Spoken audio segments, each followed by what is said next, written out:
हिंदू धर्म में नागों की पूजा का एक खास महत्व रहा है। लोग सांपों को सिर्फ जानवर नहीं बल्कि भगवान शिव का गहना मानते हैं, उनके गले का श्रृंगार।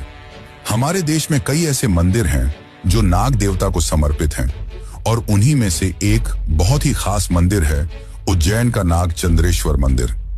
यह मंदिर महाकालेश्वर मंदिर की तीसरी मंजिल पर स्थित है और इसकी सबसे बड़ी खास बात यह है कि यह साल भर में सिर्फ एक दिन, नाग पंचमी के दिन ही खोला जाता है।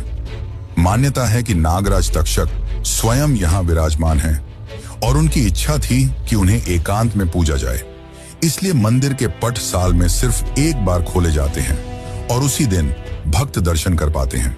इस मंदिर में जो प्राचीन मूर्ति स्थापित है वह दुनिया में और कहीं देखने को नहीं मिलती। इसे नेपाल से लाया गया था और इसमें भगवान शिव, माता पार्वती, गणेश जी और नागों की बेहद सुंदर मूर्तियां एक साथ दिखती हैं। कथा के अनुसार नागराज तक्षक ने भोलेनाथ को प्रसन्न करने के लिए कठोर तप किया था। उनकी तपस्या से खुश होकर भगवान शिव ने उन्हें अमृतत्व का वरदान दिया। तभी से नागराज तक्षक ने भगवान के सानिध्य में रहना शुरू किया, लेकिन उन्होंने यह शर्त रखी कि उनके एकांत में कोई विघ्न न डाले। इसी कारण केवल नाग पंचमी पर ही मंदिर के दरवाजे खुलते हैं।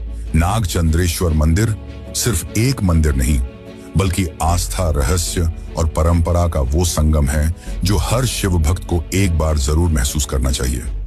महाकालेश्वर ज्योतिर्लिंग की एक और खास बात यह है कि यह दक्षिण दिशा की ओर मुख किए हुए हैं। आमतौर पर शिवलिंगों की जल निकासी वाली दिशा उत्तर होती है, लेकिन यहाँ इसका मुंह दक्षिण की ओर है। इसी वजह से इसे दक्षिण मुखी महाकाल कहा जाता है और माना जाता है कि इसका ये रूप नकारात्मक और बुरी शक्तियों को खत्म करने वाला होता है। इस दिशा में स्थापित होने के पीछे कई धार्मिक मान्यताएं हैं जो इस शिवलिंग को और भी खास बनाती हैं। महाकालेश्वर को स्वयं भू ज्योतिर्लिंग माना जाता है, यानी ये शिवलिंग किसी ने बनाया नहीं बल्कि स्वयं धरती से प्रकट हुआ है। शास्त्रों में बताया गया है कि शिव 3 जगहों पर 3 अलग अलग रूपों में पूजे जाते हैं। आकाश में तारक लिंग, पाताल में हाटकेश्वर लिंग और पृथ्वी पर महाकालेश्वर लिंग के रूप में। उज्जैन को वैसे भी समय यानी काल की नगरी कहा जाता है। महाकाल को समय के नियंत्रक के रूप में पूजा जाता है। यही वजह है कि महाकालेश्वर ज्योतिर्लिंग को तीनों लोकों में विशेष स्थान मिला है। वैसे क्या आपको पता है, महाकाल हर बार मौसम के हिसाब से भी अपना रूप बदलते हैं। तो चलिए अब जानते हैं उस रहस्य को और जानेंगे मंदिर के दूसरे भाग बारे में। लेकिन उससे पहले अगर आपको ये वीडियो अच्छी लग रही है तो इसे अन्य शिव भक्तों को जरूर शेयर करें। उज्जैन में विराजमान महाकाल बाबा एक ही हैं, लेकिन वो अपने भक्तों को हर बार नए रूप में दर्शन देते हैं। हर त्योहार, हर मौसम और हर खास मौके पर उनका अलग अलग रूप में श्रृंगार किया जाता है। यही कारण है कि हर साल लाखों लोग सिर्फ उनके इन अलग अलग रूपों के दर्शन के लिए उज्जैन आते हैं। जैसे शिवरात्रि के दिन महाकाल दूल्हे के रूप में सजते हैं, तो श्रावण मास में उन्हें राजाधिराज यानी राजा के रूप में सजाया जाता है। दिवाली के समय पूरा महाकाल मंदिर दीपों से जगमगा उठता है, तो होली में भगवान का आंगन गुलाल से भर जाता है। गर्मी के दिनों में महाकाल के सिर पर मटकों से पानी चढ़ाया जाता है ताकि उन्हें ठंडक मिले। वहीं कार्तिक मास में एक विशेष पूजा के तहत उन्हें पालकी में बैठाकर भगवान विष्णु को सृष्टि की जिम्मेदारी सौंपी जाती है। महाकाल के हर रूप में कुछ खास बात होती है जिसे देखकर हर भक्त भाव विभोर हो जाता है।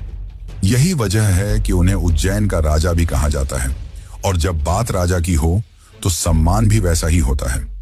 यहाँ एक मान्यता है कि महाकाल मंदिर के सामने से कोई भी सवारी लेकर नहीं निकल सकता, चाहे वो घोड़ा हो या कोई वाहन।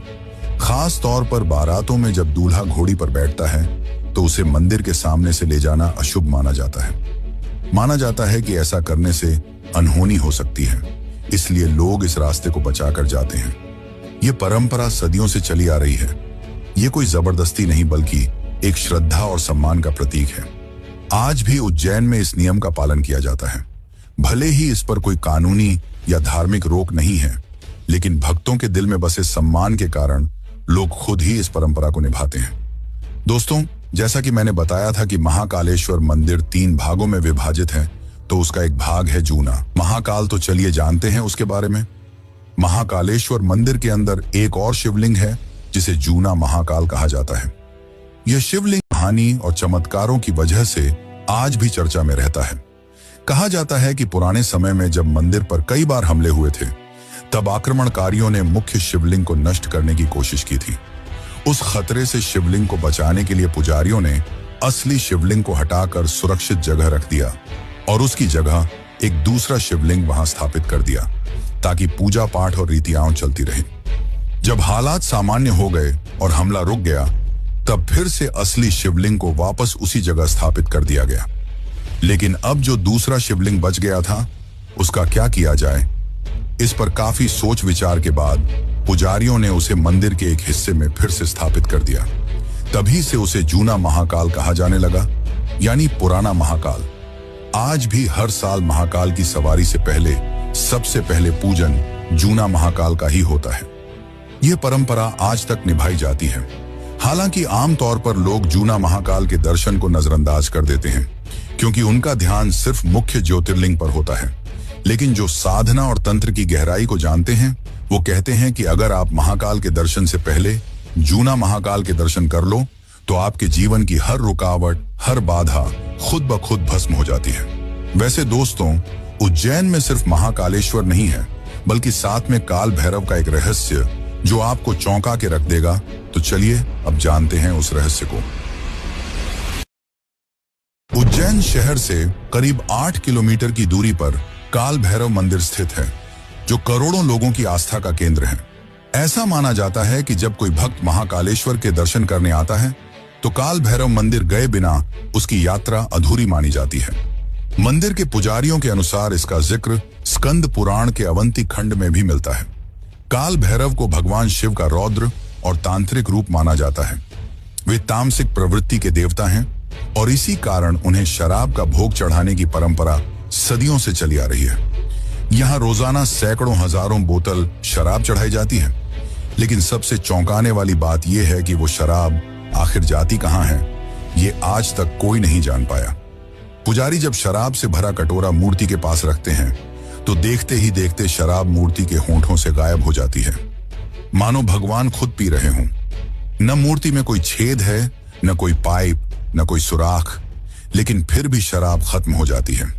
ब्रिटिश शासन के दौरान कैप्टन हंटर नाम के एक अंग्रेज अफसर ने इसे धोखा समझकर मंदिर की खुदाई और मूर्ति को तोड़ने की कोशिश की, लेकिन उसके हाथ कुछ भी नहीं लगा और कुछ ही दिनों में उसकी रहस्यमयी मौत हो गई। बाद में कई वैज्ञानिकों, पत्रकारों और विदेशी डॉक्यूमेंट्री टीमों ने भी इस रहस्य को समझने की कोशिश की। स्कैनिंग मशीनों, HD कैमरों और माइक्रोफोन तक लगाए गए, पर कोई सुराग नहीं मिला। शराब मूर्ति के पास गई और गायब हो गई। एक ब्रिटिश टीम ने इसे एक case of collective divine evolution कहा, यानी आस्था और चमत्कार का अद्भुत संगम। कुछ भारतीय वैज्ञानिकों और विक्रम विश्वविद्यालय की टीमों ने भी जांच की, लेकिन हर बार उन्हें खाली हाथ लौटना पड़ा। इतना ही नहीं, एक बार जब औरंगजेब के सैनिक मंदिर को तोड़ने आए, तो अचानक वहां